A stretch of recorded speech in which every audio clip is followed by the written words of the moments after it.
बिहार का सियासी पारा हाई क्यों है? मैं ऐसा इसलिए पूछ रहा हूं क्योंकि अब आप देखें तो पिछले कुछ दिनों से लगातार तेजस्वी यादव सीधा सीधा आक्रमण जो है नीतीश कुमार के इर्द गिर्द के लोगों पर कर रहे हैं। आपको बता दें कि उनके प्रवक्ता ने भी जब मुझसे बात की थी, प्रधान प्रवक्ता शक्ति यादव, तो उन्होंने भी एक लाइन कहा था कि एक रिटायर्ड अधिकारी हैं, उनके एडवाइजर हैं, उनके साथ हैं और वो ईडी से डरे हुए हैं और गलत सलत सलाह दे रहे हैं। तेजस्वी यादव हाल के दिनों में उन्होंने कह दिया कि भाई ये तो टायर्ड हो चुके हैं, इनको हाईजैक कर लिया गया है। क्या मतलब समझा जाए कि पिछले दिनों जो ये शुरुआत हुई थी कि तेजस्वी चाह रहे थे या लालू प्रसाद चाह रहे थे कि नीतीश कुमार हर हाल में हमारे साथ आ जाएं और हमारी जीत सुनिश्चित हो जाएगी, लेकिन उनके इस सोच को फलने फूलने नहीं दिया। मतलब उनकी जो योजना थी उसको बिगाड़ दिया गया और वो बिगाड़ने वाले क्या अधिकारी हैं?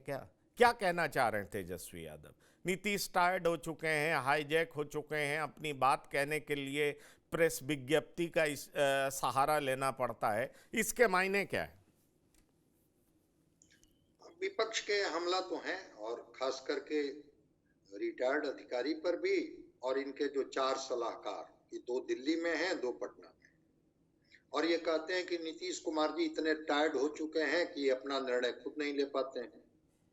और बिल्कुल आपने सही कहा, विपक्ष तो और भी कड़े शब्द का इस्तेमाल करती है कि जूते की नोक पर कैसे एक रिटायर्ड अधिकारी सत्ता का संचालन बिहार में करवा रहा है, और क्या क्या बोलते हैं। खैर ठीक है, लोकतंत्र में उनकी स्वतंत्रता है, लोकतंत्र इसकी इजाजत भी देता है, वो बोले।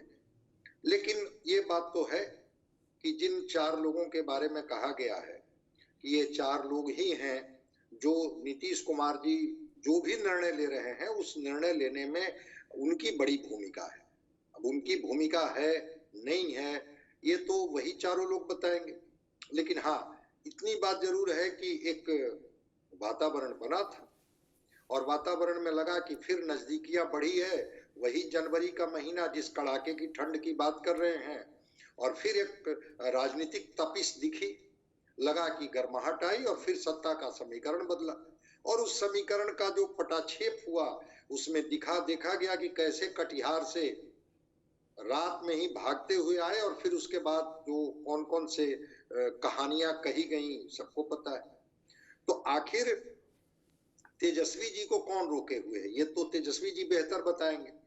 और रिटायर्ड अधिकारी ही अगर वहां निर्णय लेते हैं तो इस बात में तो सच्चाई है ही ना कि वो जो रिटायर्ड अधिकारी हैं जिनके ऊपर एक दायित्व बोध करा दिया जाता है, जिनको एक बड़ी जिम्मेवारी दी जाती है, तो सत्ता के गलियारे में कोई बात छुपी तो रहती नहीं है।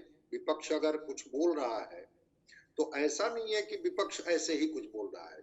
अगर ब्यूरोक्रेसी कहीं ना कहीं से चीजों को प्रभावित कर रही है, और जो इनके मंत्रिमंडल के सदस्य हैं वो निर्णय नहीं ले पाते हैं, सांगठनिक भी निर्णय जो है वो कहीं और से ले ली जाती है, तो इसको लेकर के विपक्ष हमलावर होता है, और बिहार के विकास को लेकर के विपक्ष इनको घेरते रहता है कि जब नहीं, निर्णय ही कोई पदाधिकारी लेंगे।